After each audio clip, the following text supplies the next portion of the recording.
Video అమ్మాయి బాగా చేస్తుంది మధ్యలమ్మ బాగా నేర్చుకుంది.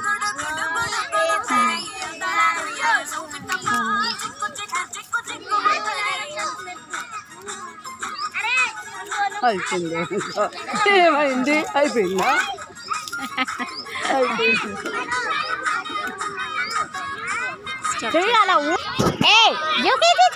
ఇప్పుడు మీరే డాన్స్ చేయాలి. ఇక్కడికి వచ్చి కూర్చోండి కూర్చోండి. జస్వంత్ ఏమన్నా ఎగురుతాడు అసలు. ఇప్పుడు క్లాస్కి వెళ్ళి ఏం చేయాలన్నా